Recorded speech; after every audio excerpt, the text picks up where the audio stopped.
Ladies and gentlemen, welcome to the Science Gallery, and welcome to an evening which is one of the closing events of our exhibition Human Plus, The Future of Our Species. And this evening is going to be an evening exploring the emerging field of prosthetic aesthetics. And we're going to explore what that field might be, and we're not sure where the conversation is going to lead us, so it should be an interesting evening. Tonight we have a really interesting and diverse panel. We're very honoured to have this group here, and they are going to help us explore such questions as the question of, will people equipped with prosthetics at some point in the near future outperform so-called natural abilities? We're going to look at how we're blurring the boundaries between human enhancement and body augmentation. We're also going to look at how the realm of prosthetics actually brings together the questions around aesthetics and technology in interesting ways. And we want to look at how artists and scientists are joining forces to really push the boundaries of the human body. And what we're going to do is we're going to have a discussion for about 45 minutes or so, and then we're going to open it up to the audience and have you join our conversation. So first of all, I'd just like to briefly introduce our panelists. On my left, we have Dr. Bertolt Meyer. Bertolt Meyer is an assistant professor of social psychology at the University of Zurich. And Dr. Bertolt Meyer is also somebody who has been exploring for a number of years the field of prosthetics with his, he now has a really state-of-the-art prosthetic hand, which is an iLim pulse bionic hand, which he's going to be telling us about in just a minute.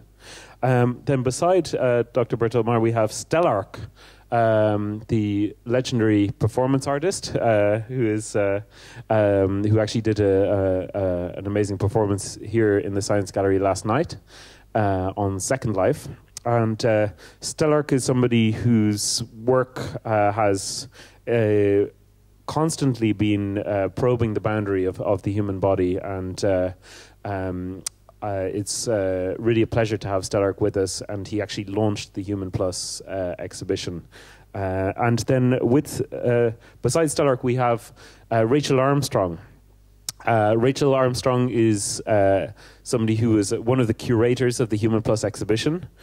She's also a TED fellow. You may have seen her speaking on TED. And she's currently a visiting research fellow at the Center for Fundamental Living Technology at the Southern University of Denmark, and she also lectures at the Bartlett School of Architecture in UCL. And then finally we have Lisbeth Goodman. Lisbeth Goodman is a professor and chair of the Creative Technology Innovation.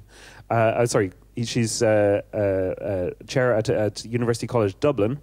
And is a professor of inclusive design there also. And she's also the founder of an amazing lab called Smart Lab, which is now active in many cities throughout the world. So we've got an interesting and diverse panel with whom to explore some of these questions around prosthetics and the evolution of our species. So first of all, I would like to talk to you, Bertolt, and maybe ask you to kind of tell us a little bit about your personal experience with prosthetics and how that all began.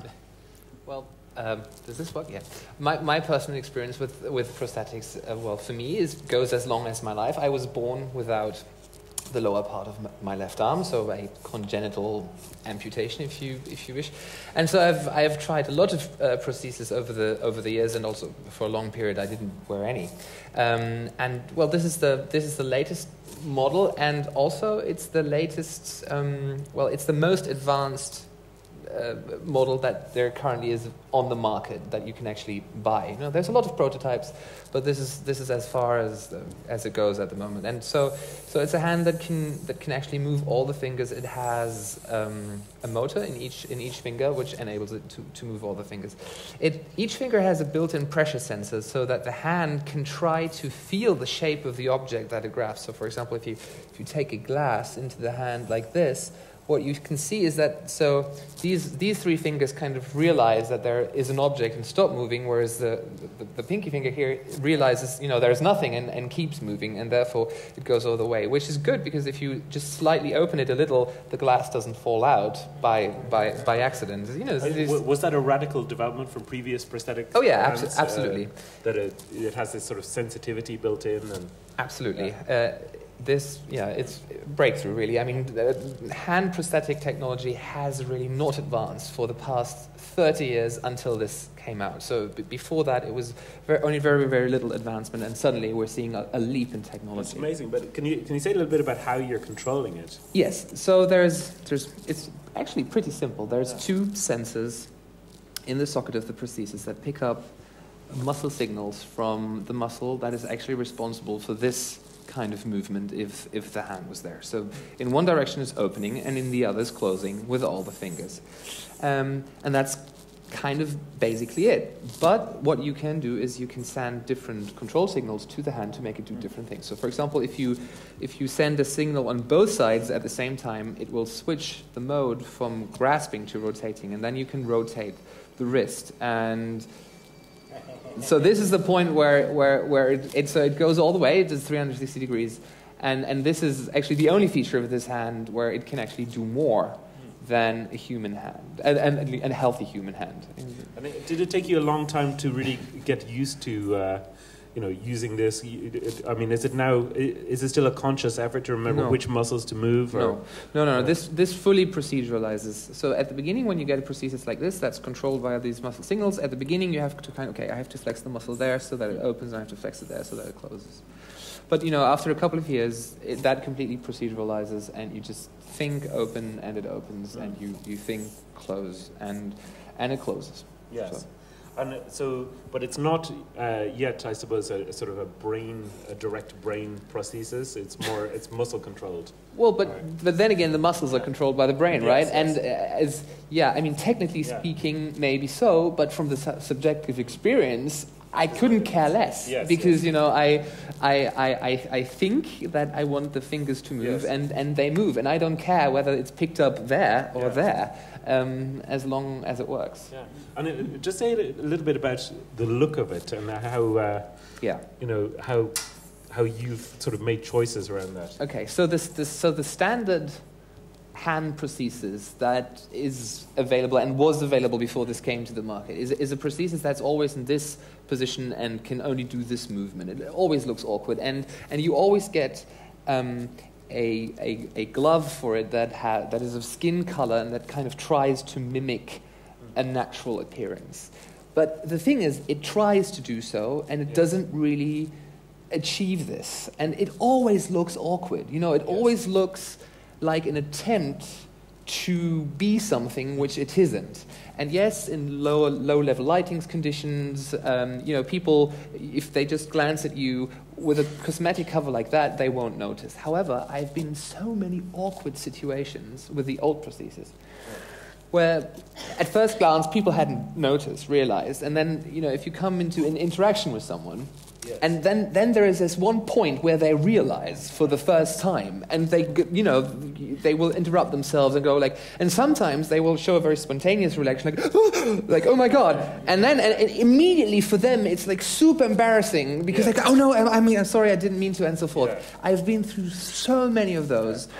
And I just thought, no, and this is actually the first prosthesis that offers the option of either a cosmetic glove or this, and these other prostheses, clunky devices that look like, weird pieces of medical technology. And this, for the first time, I thought, it actually looks like a gadget. I mean, it's called the iLimb after all. Yes. So you can see why they try to market this. And I thought, I'm a bit of a gadget freak, so I thought, why not treat it as a cool gadget that I can show off, and also it really removes this awkwardness.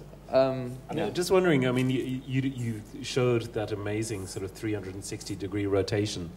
Is that something that has a great deal of utility for you, or is it just something to do at parties? The party trick, yeah. So, actually, the fact that it rotates all the way around doesn't really have much utility for me. The fact that it can rotate the wrist, in comparison to many other prostheses out there, that has a lot of benefits, because if the wrist doesn't rotate and you want to move an object, you want to turn an object, what you have to do is, so if I wouldn't, let me be sure to, yeah, this is empty.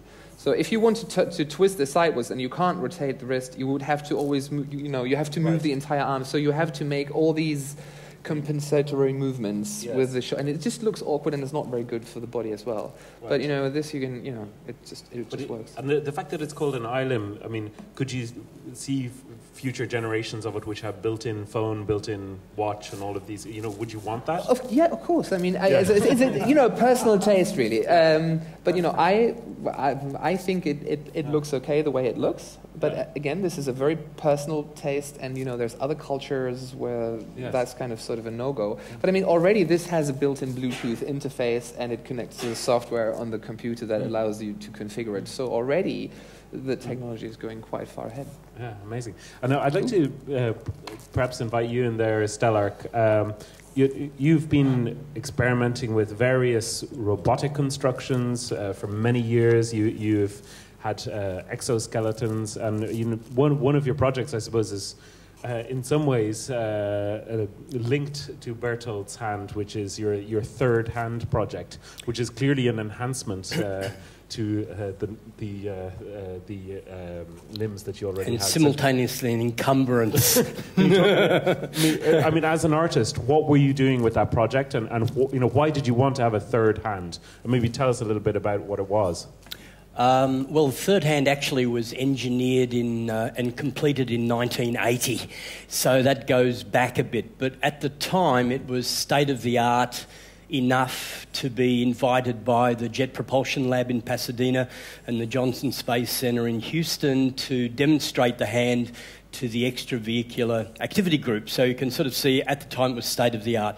But it didn't have micro motors in each finger. It did have, though, a 300-degree wrist rotation, clockwise and anti-clockwise. And it was an EMG-controlled device, like Berthold's, but because I wanted independent movements of my three hands, we had the electrodes on my abdominal and leg muscles.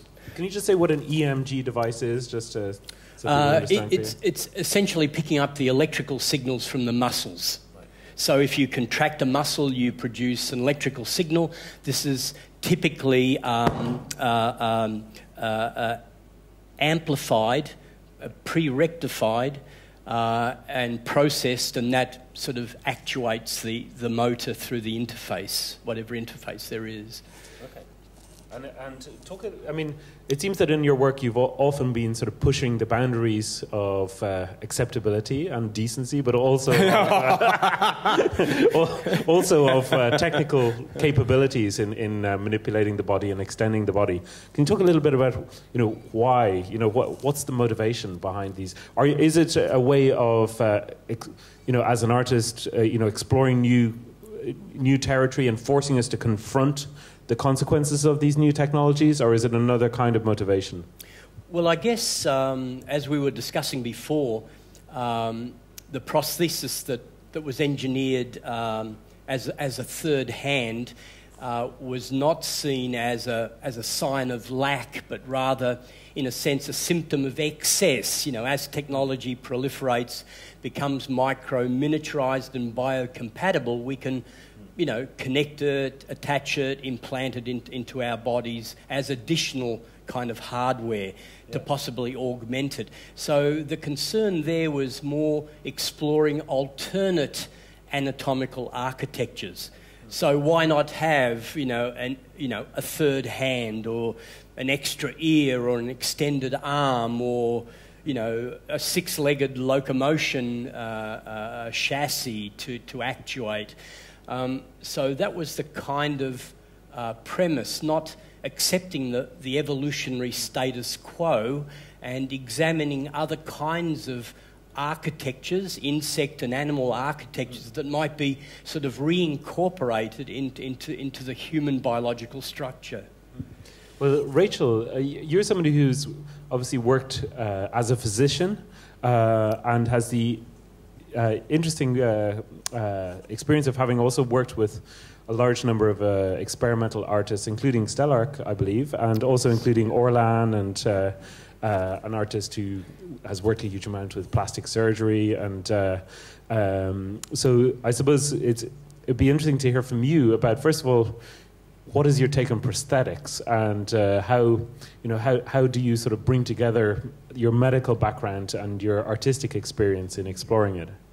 Yeah, well, as a medical student, I came to prosthetic aesthetics really as an inquiry on the way that I was being taught at medical school, which was that you had a standard anatomy that was a blueprint, which said, very much in like John Wyndham's The Chrysalids, about each body possessing two arms and jointed elbows, and each hand shall possess 5 fingers, and Gray's Anatomy was very much like that.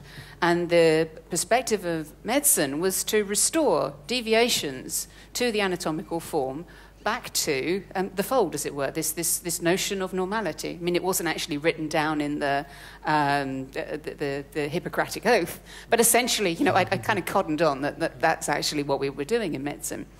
The other part of that was that this body that was in these big books was imagined to be a machine. And that in order to restore this function, all you needed to do was to find the missing parts, stick them together, and you have a perfectly functioning body. And so then when I went to India on sabbatical for 3 months working with leprosy patients, I started to realize that the body was actually much more complex, sophisticated, and magical than that. And it's a very deliberate use of the word magical. Because the people that I was working with, I don't really want to call them patients, because they'd actually managed to take hold of their lives and live very functional, integrated, happy lives, were trading with the local community, which was almost unheard of, because they had found ways of letting their mind solve problems for them. And so their technology was not so much as a robotic prosthetic, but it was actually the way that their desires became manifest in the world through instruments. Now, some of them were just as simple as using leather straps to tie up the front of their foot so they didn't scrape the foot along the ground, because, of course, people with leprosy have an infection that goes into the nerves and destroys sensation. And this is a question I actually want to raise, actually. I must remember to go back to sensation and prosthetics, actually. So it destroys sensation. And not only that, it destroys the cartilages. Now, you can cure leprosy in very early stages, but because of the emotional and psychological stigmas that are associated with the disease, people let this run and run and run, and they pretend it's not there. And then by the time actually it's absolutely undeniable and they're getting cast out from their village, there's nothing that can be done to restore the sensation, which is actually the pathology. Losing your sensation and losing your cartilages is a big deal.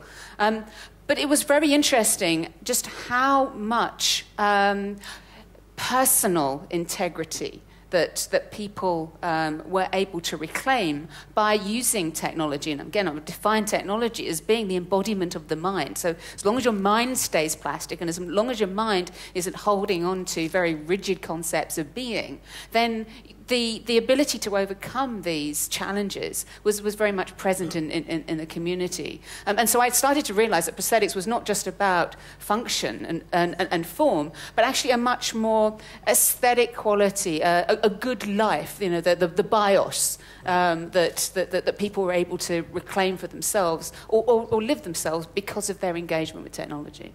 No, I suppose that that connects with some of your concerns, Elizabeth, and you've obviously worked a huge amount with often severely disabled people with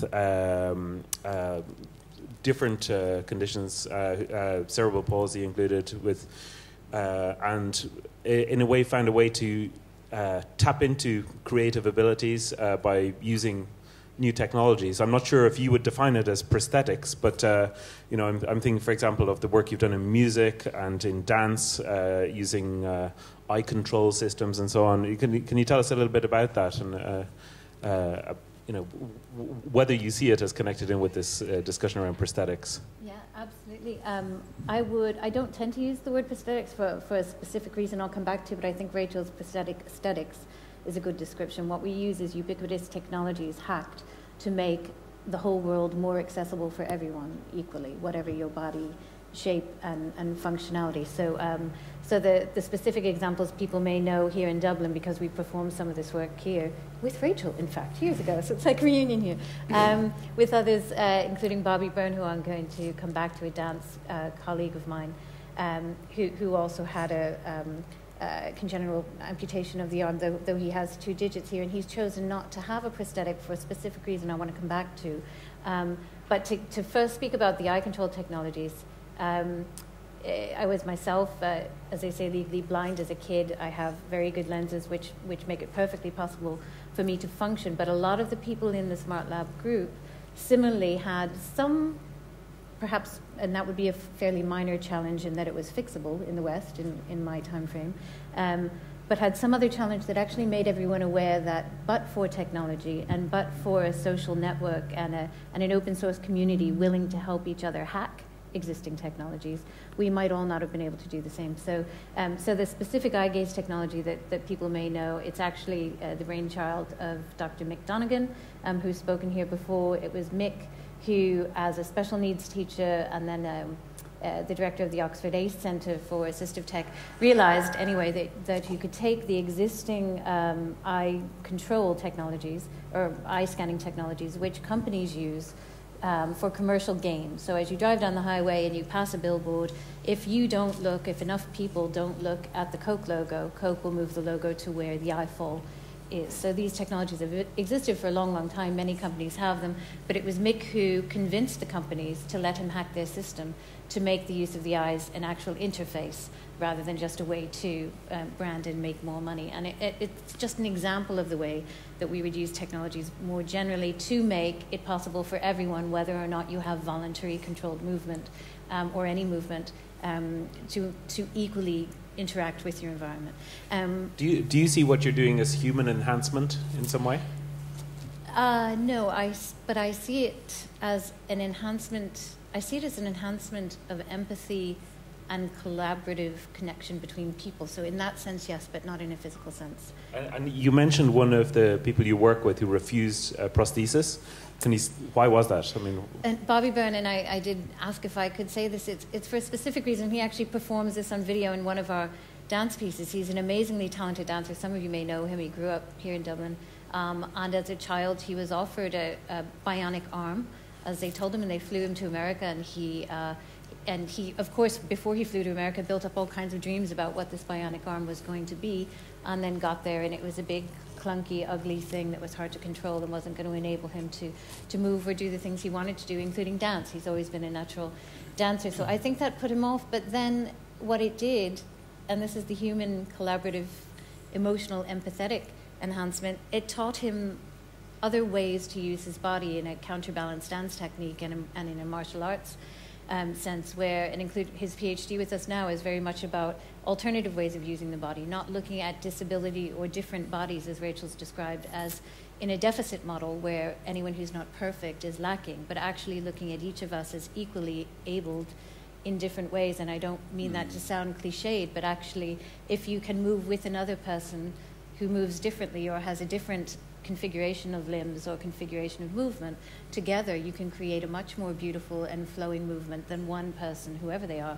might create. And Bobby and Kathy O'Kennedy and others who you may know really developed, these are not my ideas, they're theirs, but I think that's the way I would see the prosthetic conversation. That's actually really interesting. It reminds me a little bit of that wonderful film Kandahar. I don't know if you've seen it, where there's an amazing scene where you have prosthetic legs being dropped out of planes, and then you have these Afghan people going with their crutches incredibly fast and very skilled and ably through these desert areas to try and the remarkable thing is the ability that they have to actually motor along, and you wonder, I mean, how well they'll actually adapt to having the prosthetic legs, and whether actually they'll have to sort of relearn their bodies at that point. Have you found, Bertolt, that you've kind of when you've got different prosthetic devices, that there has been a kind of long, learning period at the beginning, and yeah, of course. Yeah. I mean, there's always some learning involved, but I would like to briefly go back to this notion of using your body in a different way and not using a prosthesis. Because when I was a kid, I also chose not to use a prosthesis. So starting in my primary school years, when I was born, you're born with a disability, and of course, I mean, this was in the late 70s, so it's exactly these kind of perceptions. It's something. Something is missing, and also, aesthetically, it's an issue. It's not. It doesn't look right. Yeah. And so, of course, concerned parents, they put you into therapy. You get your first prosthesis only a few months old, just to kind of learn that there might be actually something there. And then just, for playing around in the playground when you're like 6 or 7 years old, and you have this clunky piece of metal and it's attached with straps, and it's horrible. It's horrible. It's horrible. And you don't perceive it as being a part of your body. It's like this alien, ugly, not very aesthetic piece of technology. And so I chose to go without it. However, like 14, 15, I became a bit more body conscious, and unfortunately also I'm not a very natural dancer. So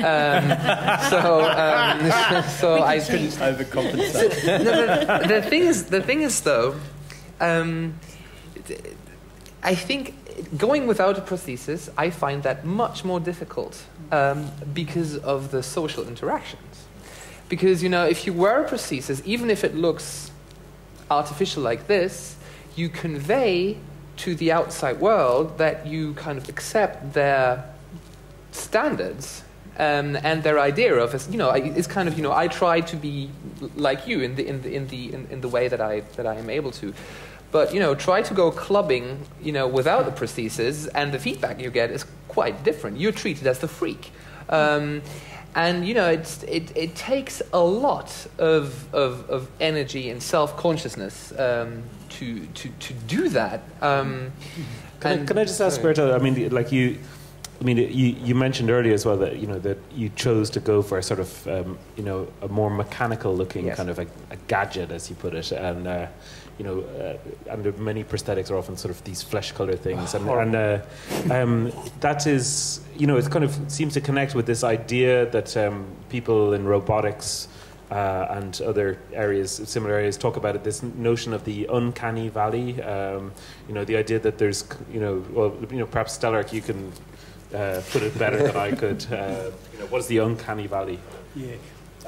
Just simply put, as we try to make a more convincing, say, human-like robot, you reach a point where it gets a little weird. Because although the robot might look human-like and speak human-like, it might speak slightly out of sync. Yeah. It might twitch in the wrong, at the wrong times in the wrong places. So, in fact, it exposes that it's not human at all. Yes. So it's this sort of uncanny valley where the more is that a bit like the double take you were talking about? It's exactly the same thing with these skin-coloured prosthetic coverings, and that's one thing we have don't look right. And that's one thing we have in common because we both actually have cosmetic covers for our mechanical hands. Yes. And we both chose not to wear these cosmetic covers, me in my performances and Bertold in his everyday activities. I mean, you guys, how far do you... so my start was, with the standardisation of anatomy. Yeah. I mean, how far are these prostheses being standardised? I mean, because you must have, go back, I wish Bobby was here, because I say, go back to your 7 or 8 year old self, and you had this amazing idea of what this arm was going to be. Yeah. I mean, how far away from that, and that 7-year-old child's imagination is the object that you've got there, and what would you want it to be? I mean, are you trying to conform? Yeah. Am I trying to conform? Trying to conform always has a bit of a negative touch nowadays. But yes, in a way, I'm trying to conform. So going very, very briefly, going back to my 7-year-old, I was of course imagining that somewhere down the road would be this kind of super villain or superhero mechanical device that would actually make me even more powerful than my able-bodied companions. And I do remember the utter disappointment when I got my first myoelectric prosthesis. You know, it's this kind of, the association you get with these devices is kind of Second World War veterans. You know, it's this thing that can only do this, and it always has this very unnatural position, and it just looks super awkward. And on top of that, it's heavy and it's difficult to control. But I went with it anyways. And the thing is, at some point, because I wore it so often, that it came a bit of, it's part of my body image, I would say, you know. So my mental representation of my body includes this piece of technology, fully knowing that it's just a piece of technology. But when I don't wear it, I actually feel uncomfortable. And can I just chip in on the body image question? Because, you know, somebody like Amy Mullins, for example, who has prosthetic legs, she has 12 sets of prosthetic legs for different occasions. She can change her height when she likes. She can decide she wants to be 6'1" or 6'3", depending on the day. She can. Gender thing. She has a pair of. she has a pair designed by Alexander McQueen, which I just saw in the wonderful show in New York, the Savage Beauty exhibition.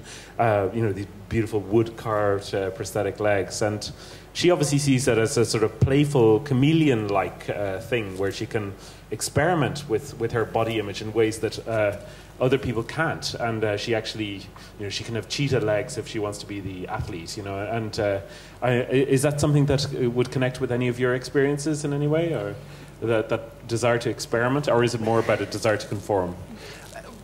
Well, I'd say you have to be, well, again... How many sets do you have? I have a few hands, and I also still have the old hands because the connector, they're actually compatible, so you can still, you know, attach the old kind of... So I have, I think, 4 or 5 hands at home. And the thing is, I also have another eye limb, actually, with the cosmetic glove attached to it. So in very formal occasions, I would actually, you know, being a bit of a more conformist, you know, kind of take off this hand. And you know, it's because it's very easy. You just have to turn this a little, and then it comes off. And you see, so you have this connector here, which is actually standardized, and so you can plug on. And there's actually like a bit of a claw thingy as well. Can I help? Yes, please. I see the Gray's anatomy of prosthetics coming up. But of course, these devices are highly standardized, and there's not that much choice. You know, I wish there were Alexander McQueen version of this, but unfortunately, I'm not Amy. But I want to ask about, you know, the relationship with a prosthesis, because so when I was in India, you know, I would see people with collapsed TB vertebrae, polio, would get a skateboard and they'd be zooming around in a skateboard because that's all there was. There was a certain degree of resourcefulness about why and how they use prostheses, but also they had an intimate relationship with their technology, with the technology they were using. And I'm thinking about the kinds of prostheses that we're all carrying now with our mobile phones. I mean, how many people feel naked when they leave the house and they haven't got their mobile phone? Oh my God, you know, all of a sudden it's got anxiety. I mean, so I think that we're actually able to create relationships with these technologies. I think that this is where I want to bring in sensation, because you know, this is quite interesting because we're not really getting feedback. You know, we don't have a tactile engagement with a prosthetic. I think it's only vision, I guess. But I mean, we then get into the area. In a medical conference in Paris about 10, 12 years ago, I met the first double hand transplant. And what was, of course, uncanny in that moment is that, you know, both of his hands were cadaver hands. They were hands that came from a dead body. But the muscles were stitched, the nerve endings. And after 6 months, he was able to make rudimentary movements with his transplanted hands.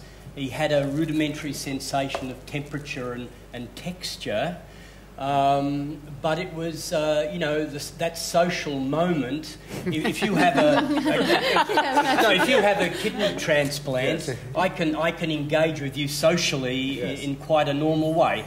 It's inside you. I don't see it. It's covered with clothing. But if you're shaking the hand of a hand that was previously from a cadaver, slightly discoloured because the hands are not quite matching the colour of the of the recipient's arms, for example, then we have those sorts of issues, or face transplants.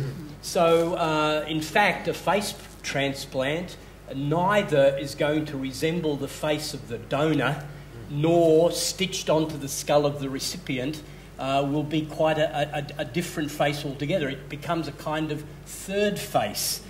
So you have all of these interesting situations socially where body parts also become prosthetic attachments and augmentations and replacements. But I think this starts to allude to the future of prosthetics then, because I think that that there are limitations with mechanical prostheses, because essentially they are dead.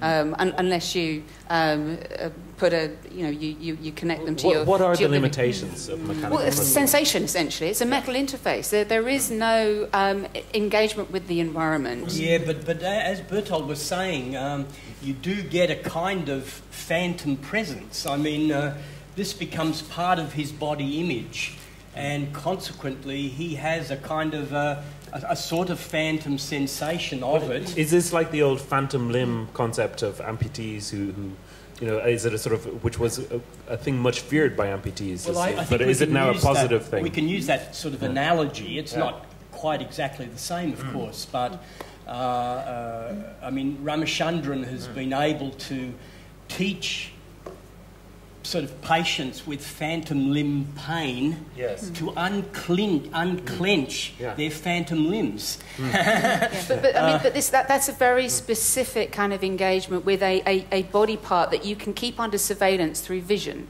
And the thing is that when you have leprosy and you actually can't feel, and when you have diabetes and you can't feel in your feet, that the lack of sensation is highly damaging to your performance, your experience, your engagement with the world. So there is a limitation but the with experience sensation. of sensation has a lot to do with your subjective relationship with that prosthetic Exactly, but it needs to be under surveillance. Can I quickly just just add to because you said mechanical objects, they won't deliver sensation, and I think I dare to disagree, because there is some research, a lot of research going down that direction. I mean, this hand has pressure sensors built in.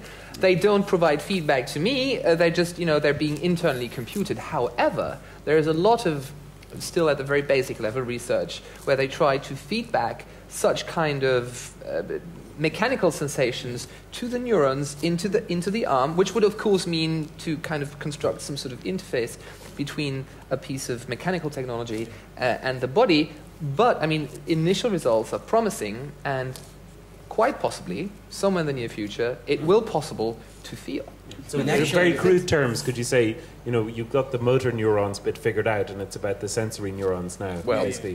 Very crude terms. yeah. But the third hand had a rudimentary tactile feedback system where you could actually, when you were gripping something, you could actually feel the sensation of each finger through another set of electrodes arrayed on your arm.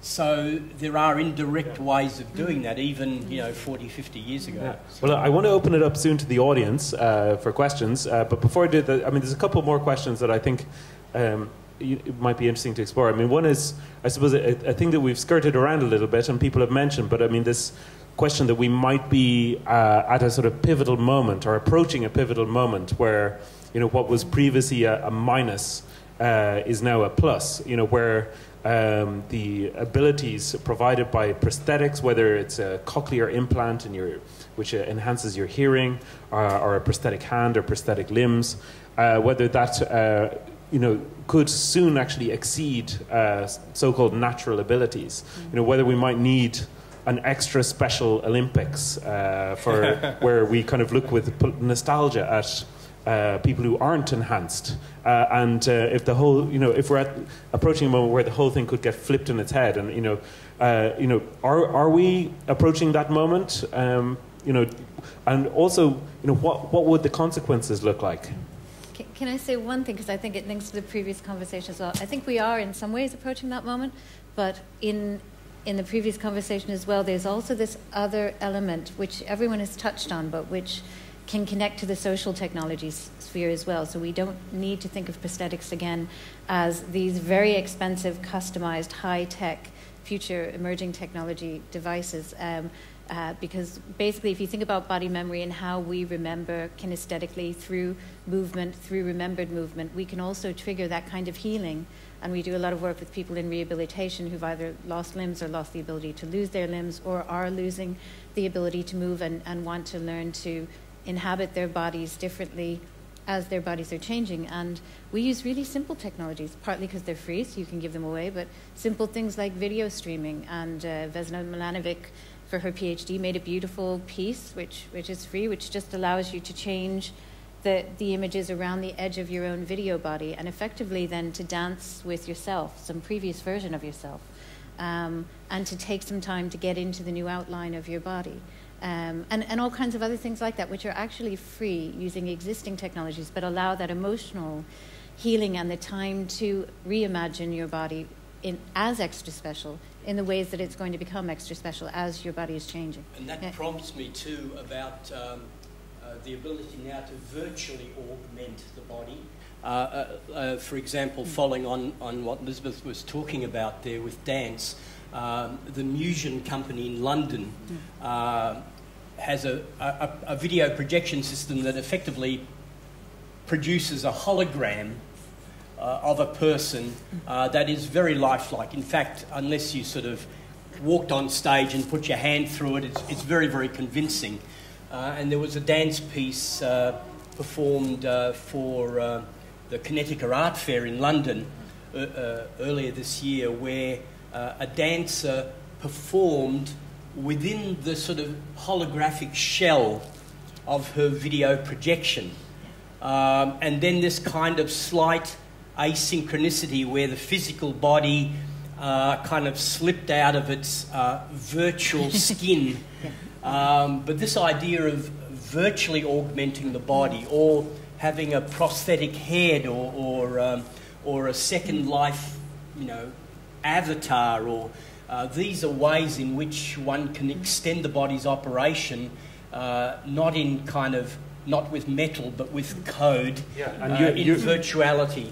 And your prosthetic head is upstairs, of course, in the gallery, and people can have conversations with what you call your prosthetic head and ask it questions. But Bertolt, just on the plus minus but thing. briefly add to the actual mechanic augmentation. I mean, so far, with reference to the standardized body, the frame of reference was always, if someone is lacking a limb, he's kind of under the standard, and since a prosthetic limb offers more function than his limited body, we'll give him one. Now, what if in some very near future, we'll be able to buy a hand that can do all the movements of a natural hand, but much faster, much stronger, whatever. So such a bionic limb would offer more functionality than a healthy human hand. If we use the same criteria that we have used before, we could say, well, if that's better than this one, I'll just cut this off and have that instead. And should we do that? Should we allow that? Because then again, that's something. I would volunteer. You would probably, yeah. No, not a hand amputation, but a head amputation. Live on stage at the That's a science gallery. significant question. If cochlear implants are more powerful than natural hearing, should everyone go in? Could it become like elective surgery, cosmetic surgery, and you go in and you have your... there was a story recounted by Juan Enriquez who talks about a ski instructor and his... The ski instructor that had a young girl who was a very champion skier, and she had a knee accident, so she had to have tendon replacement therapy, and then that leg started working better than the other leg, so he recommended that she have it for the other leg as well, even though it didn't require it. So I think that opens up a lot of really profound ethical questions. But I do think the answer to that riddle is only if you're rich.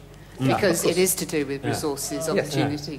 Yeah, I think the idea that, and it happens in the body modification community, I mean, you choose individually to modify, at the moment, albeit cosmetically, mostly, but you choose individually to modify or change your appearance in a particular way. And I think if we don't think of these body modifications eugenically as something imposed upon us, then if we can leave it to individual choice, we're always going to be of different financial resources. I don't have the fastest car nor the best computer, but I make do with what I've got. And in fact, sometimes good art doesn't depend on state-of-the-art technology. It might depend on bits of sticks and leftover garbage that we can recycle with the leprosy community that Rachel was talking about. So, and also the first guy who had a heart transplant, one can say that he was awfully privileged, but he only lived for a very short time.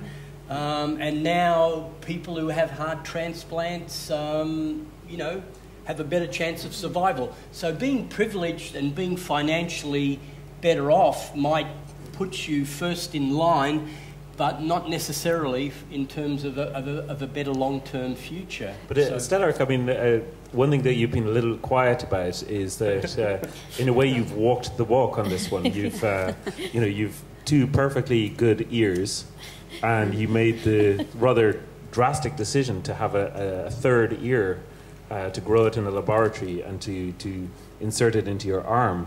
And many people could question, why would you do such a thing? Your vision. I mean, it would be great if you could maybe talk a little bit about it. I mean, my understanding is that you now want to implant a microphone in it so that people will be able to listen into your conversations through the third ear. Do you want to tell us a little bit about the third ear before we open it up to the audience? I guess initially I had a desire, having made a third hand and an extended arm, and to actually engineer a soft prosthesis. And Rachel, in fact, was one of the people I first consulted about this, and some of the other surgeons that she had put in contact with me. And initially it was modelled as an extra ear on the side of my head, but it was very difficult to get surgical assistants to do it there. A safe anatomical site was the forearm. So the skin is soft there, and it's very ear-like, and we can safely anatomically, surgically construct and stem cell grow an ear on the arm. But it's still only a relief veneer. We have to lift the helix to create an ear flap, and then we're going to grow a soft earlobe using my adult stem cells. So we'll extract some biomaterial, we'll filter out the stem cells, we'll replicate them in vitro, then re-inject them in vivo with growth factors, and we'll grow a soft earlobe. But once we've made this soft prosthesis, what's interesting will be to electronically augment it, to internet enable it, so that this ear is not for the artist. The artist has two good ears to hear locally with, but this ear becomes an extra ear for people elsewhere. So people in other places can access this mobile, remote ear to listen in to what, we might be speaking about now, or through having some private conversations, or using it creatively in some way. Transmitting and modulating sounds over the net using the ear. And isn't it true that you got an ear infection when you first had it? Well, I have to admit that I almost lost an arm for an ear.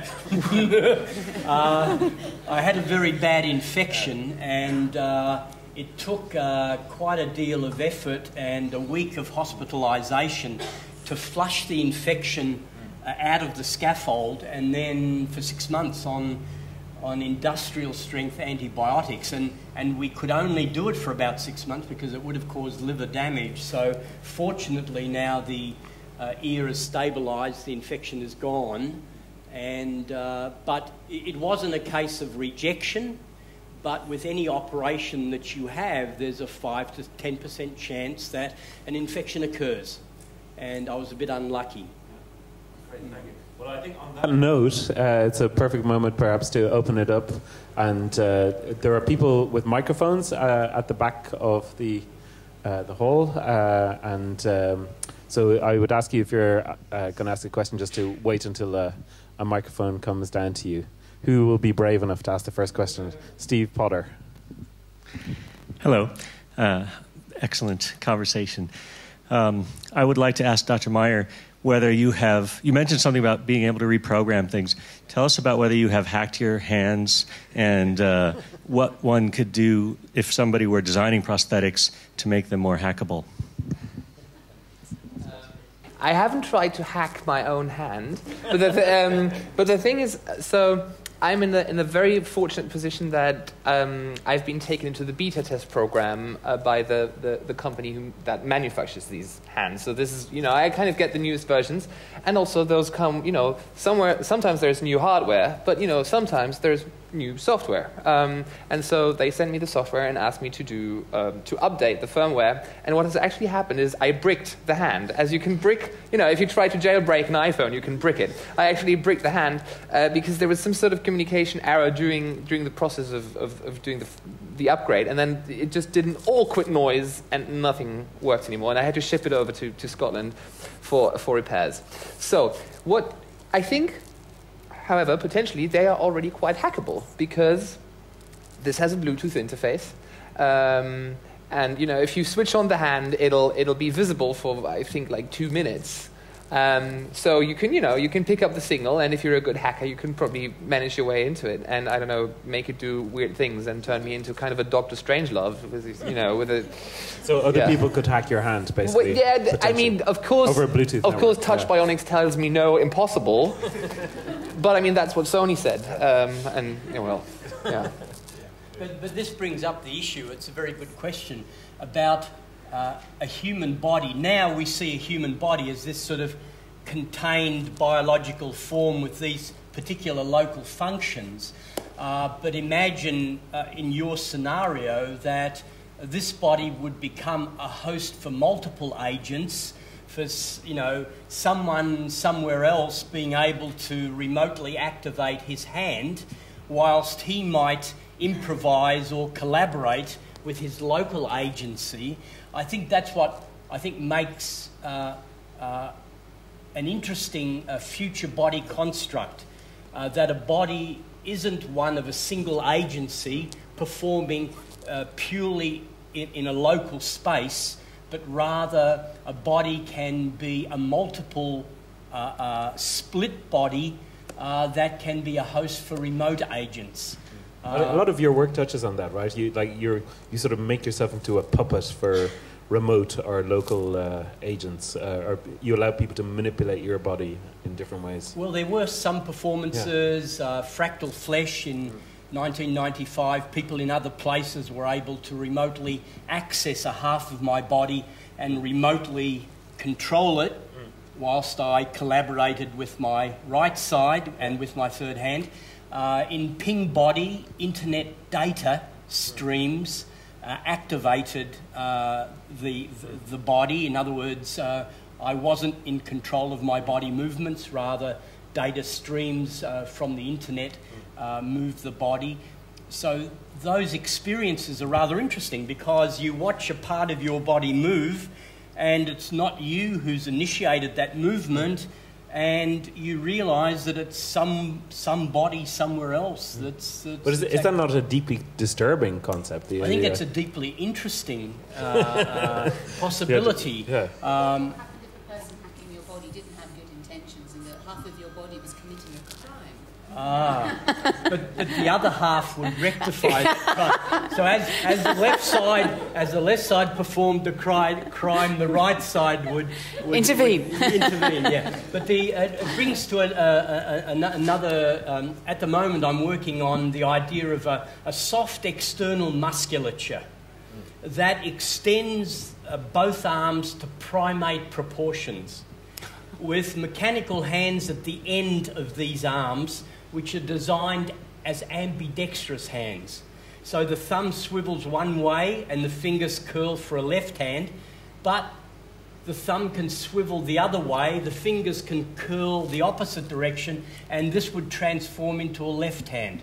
So with an eye-in-hand camera and the upper arms being internet actuated, whilst the ambidextrous hands are controlled by the artist, you'd have an interesting interplay performatively and have this kind of split body or multiple agency experience. So it has wrist action? It has continuous wrist rotation. Do we have any more questions from the audience? Yes, back there. And then Hello. I'm just wondering what you guys think about, recently I heard on the radio that they're trying to introduce screening of teenagers, maybe 14, 13, to see if they contain any defective genes that would lead to, say, cerebral palsy or Down syndrome. And then that person can choose to go for IVF treatment and basically choose whether they want to have a normal baby or someone with a disability. And I'm just thinking, is that right? If you were born with a normal arm, would you be sitting here right now? Would we be talking about this if everyone was born normal and healthy? And is it right or wrong? And I just want to know what you think about that. big question. Who would like to answer? I think there is no right answer to that question. It's hugely controversial and it's hugely personal for all kinds of reasons, which are not just to do with the cliched arguments about wanting designer babies and the rest of it. There are all kinds of reasons to do with health, well-being, lineage within families and communities and cultures geographically that in some specific instances might be brought to bear. So I don't think there's one specific answer, but I think it's an enormously important question and something that really needs to be addressed in all of its diverse forms. And I think it links, this is not going to sound like a direct link, but I think it does to this ubiquitous technologies question, because it's not just about the so-called designer baby syndrome or situation, but we've also got now one of our team, Turla Philbrandt, is running a digital materialization lab which can now basically print out human tissue, and not long from now we'll be able to print out a new liver if you need it, etc. So these things which sounded like science fiction not long ago, people like Turla and others are able to do and are at the beginnings of being able to do. So some of these issues also have to do with health and well-being, healing, and yet at some point, I think as a PhD advisor, this is like the ethics review committee, at some point you cross a line, and it's the line that you're speaking of, where the ethical issue becomes larger than the personal, and that's where these debates and I think ethical issues are dynamic historical and cultural constructs. There's no one particular ethical position that we can take, not knowing what future technologies will emerge or how our human attitudes will change, and they have changed enormously even over the past 50 years. I don't think it's so much the danger of knowing this information or undergoing these tests to find out whether there's a problem genetically with people. The question is more how we best socially and politically manage them, and I heartily concur with Elizabeth that it has to be ultimately a personal decision. And of course, even as late as an embryo growing in a womb, we can not only now monitor and image that embryo, but we can intervene and surgically correct certain problems which an embryo might have, given that it's already been born. But again, that's an individual decision, and if you know that you're giving birth to a Down syndrome person, that's not enough to take that child's life, for example. On the other hand, if a person doesn't think that they can manage and the embryo is still not developed into what we would consider, personhood. In fact, one can argue it's not going to be a person until it's actually born. So there are all sorts of issues there in terms of timing, in terms of personal choice, but how you manage it socially and politically is the question to focus on, rather than whether that information is potentially kind of dangerous or not. I think there's certain aspects of screening that medicine itself is certainly debating, whether screening itself causes harm, because essentially you're faced with the question, what do you do if you detect something? So there are certain things, so for example, prostate cancer, that actually the investigation and the outcomes and the psychological anxiety and all that kind of thing that comes from the screening procedure itself actually may have more impact on that person's life than so that there are screening itself is a very loaded, very difficult field. And I think I guess we didn't get too much into the whole genetic question tonight, and the whole question around some people in the sort of transhumanist movement are really kind of talking about this idea of homo evolutus, the idea that we're kind of going to go towards some sort of Ubermensch, some evolved form of humans, and we can actually take control of our own evolution. And they're sort of saying, isn't that wonderful? And sometimes not noticing the consequences, and we could have a whole other debate about that, I think. But I'm keen to get a few other questions from the audience before we stop for the evening. Yeah, thanks. Down here.